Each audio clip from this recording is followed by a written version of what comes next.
এই ফুল দেখতে পাচ্ছেন আপনি?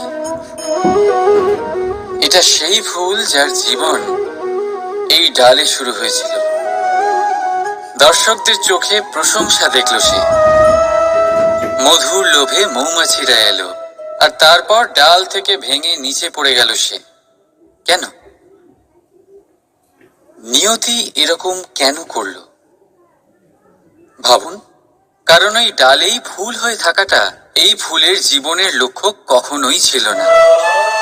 এবার এই ফুল হয় দেবতাদের সজ্জায় ব্যবহৃত হবে, নয় কোনো কন্যার গয়নায় গাঁথা হবে, আর নয় কারোর প্রেম প্রদর্শনের মাধ্যম হবে। দেখুন, জীবনে নিজের লক্ষ্যে পৌঁছতে হলে যাত্রাকে ভয় পেলে চলবে না। নিজের অস্তিত্ব তৈরি করতে হলে তাদের ছায়া থেকে আপনাদের দূরে যেতেই হবে যারা আপনাকে অস্তিত্ব প্রদান করেছেন। এটাই জীবনের নিরন্তর সত্য। রাধা রাধা। আমাদের সকলের জীবনে কখনো না কখনো পাথর দ্বারা আঘাত লাগেই, আর এই সংসারও আমাদের ওপরে কখনো না কখনো পাথর বর্ষণ করে। কখনো আমাদের খারাপ ভেবে, আর কখনো আমাদের অসফল ভেবে, কখনো আমাদের বুদ্ধিহীন ভেবে। কারণ অনেক আছে, কিন্তু এই পাথর দ্বারা আমরা আঘাত পাবো কি পাবো না তা সম্পূর্ণ আমাদের হাতে। হয় আপনি এই পাথরের আঘাত পেয়ে চোখের জলে ডুবে থাকতে পারেন, আর নয়তো যদি আপনি চান তাহলে এই পাথর দিয়ে সেতু বানিয়ে সকল সমস্যার সাগর অতিক্রম করতে পারেন। সিদ্ধান্ত আপনার। এই পাথর হলো প্রতীক আমাদের নিন্দার, আমাদের আলোচনার।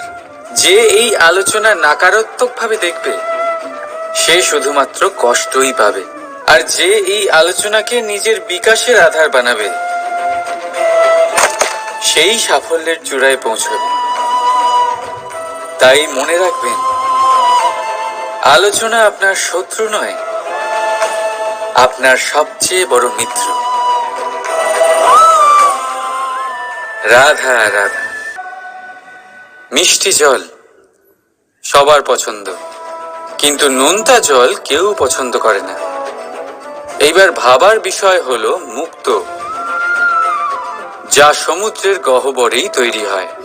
নোনতা জলের মধ্যে থেকেই প্রতি মুহূর্তে অন্য প্রাণীদের থেকে বেঁচে নিজের অস্তিত্বকে বাজি রেখে ঝিনুক মুক্ত প্রদান করে থাকে। কখনো ভেবেছেন কেন? কারণ সংকটের সম্মুখীন না হয়ে, চরম পরিস্থিতির সাথে না জড়িয়ে আপনার কখনোই সুখ প্রাপ্তি হবে না। তাই নির্ভীক হয়ে সংকটের সম্মুখীন হন, আর আমার সাথে ভালোবেসে বলুন, রাধা রাধা। আমরা সকলেই সময়ের গুরুত্ব বুঝি। সময় আমাদের তৈরি করে, আর সময়ই আমাদের নষ্ট করে দেয়।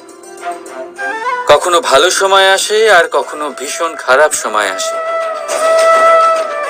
তবে আশ্চর্যের বিষয় এটাই যে সব জেনেও আমরা সময় নষ্ট করি। মনে রাখবেন, সময় শুধু বয়ে যায়, কখনো ফিরে আসে না। তাই ভালো সময় আসার অপেক্ষায় সময় নষ্ট করবেন না। যাই করবেন আজ, এক্ষুনি, এই মুহূর্তে শুরু করুন। তা সেটা কাউকে আনন্দ দেওয়াই হোক, বা নিজেকে বদলানোর চেষ্টা করা হোক, যাই হোক না কেন, বিলম্ব করবেন না। কারণ সময় শুধুমাত্র তাকেই সঙ্গ দেয় যে সর্বদা সময়কে সম্মান করে। রাধা রাধা। কথায় আছে সবকিছু সীমা থাকে, মুশকিলের